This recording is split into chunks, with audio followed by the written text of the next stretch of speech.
What's up mga kagrimamshi? Another day, another life, another testimony as a farmer content creator.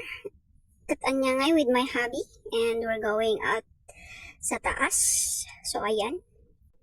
Grabe mo't dito nga pa nagkamka Manila kayo. Nakatatid doon. Nakakatamad pong linisan yung mga damon niya. Ang haba-haba. Kailan pa tayo darating yan? After 10 years? Oh my goodness. So ayan. Charan, it's magic done. And ito na po yung chingkang natin, yung una natin tinanim and malapit na siya ma-harvest. Ito yung second tinanim nila kay, and then tara, let's go there. Oo, mag-ingat lang tayo kasi mapitak ang daan. And ayan, katatapos na lang mag-flat dito and itutuloy ko yung hindi pa tinaniman ng aking mga kapatid. And ayan. Bigla na naman siyang naging cloudy. Mamaya ulan na naman to. Akala ko titigil na to eh. Pero wag na tayo magreklamo. Tanya nga ipiman. Swerte tayo kita masibugan dyan mula tayo. Hantay palang agparigat nga agsibsibog, diba? Dahil yung tinanim namin doon sa kabila, kat nakhet. Oray no nasibsibugan kat na fig sa tienit kat nakpet na tayan dagi dyan duma. Sayang rin lang kasi yung similya imbis na nalawat mulaan tayo ngay kat basitan kasi yung mga similya, di ba?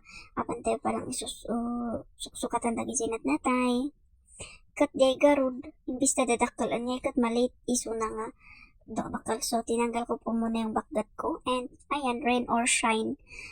Sayang gamin no or orayin tayo nga sumayang titudo ngay kat isang oras nga gasgas to yung agtuturo. So, ayan, nilagay ko siya sa basket yung phone ko para hindi siya mabasa while nagbi-video. And, di balita maliligo tayo mamaya. Magpapainit tayo ng pagligo natin mamaya. Kasi yung anak natin na nag-breastfed and baka malamiisan, di ba? So, ayan. Kailangan natin na dalian. 3 more to go. 3 pa lang. Kita tayo nung mabalin nga umabot dahil ito'y similya tayo kasi konti na yung similya na gabot. And ayan. Mag-start tayo sa taas. Pababa. Kasi no pa nga itong ikat marigatan tayo. Kasi pitak kat de butas tayo na punpunuti pitak makidagdagsan. So ayan, medyo huminto na po yung ulan dito and wala, binasan niya lang tayo tapos ayan, huminto na ulit siya. O, diba? Nagjujuk ulit yung ulan. And syempre, kailangan nating bilisan. Kasi ayan, mag-start ulit yung ambon. And, wala na tayong choice kundi magpabasa. Di balita dati extra nga bado tayong inalat tayo. And ayan. And ngayon, mabot di si Milya ngayon. Nakalagay sa temba. And,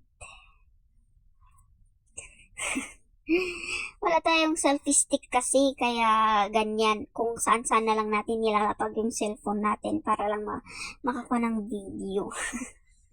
Oo, hinihintay ko pa yung bibigay ni Sister Feli. O kasi humingi ako ng selfie stick niya kasi marami siyang selfie stick. And sayang rin lang naman yung kung nakatambak lang dun sa kwarto niya kaya ayan, di ba? Kasla tayo nga ubing dito nga agpapabasa. Kami nung mga bata pa kami is basta ada titudungay kat nagragsak kami nga pa nagpapabasa, nagragsak kami nga pa nagayanti tudo tatangay kat agtudo piman ngay kat apa nagkayaan dagiti ubing ngay kat damdamang kat ada tagpukpukaw dita ag ikamkamat tibaot. Wala talaga yung mga buhay bata namin noon ngay kat basta ada titudo tita kat apang andun kami naglalaro. So ayan, that's for today's video. We're done na and thank you for watching guys.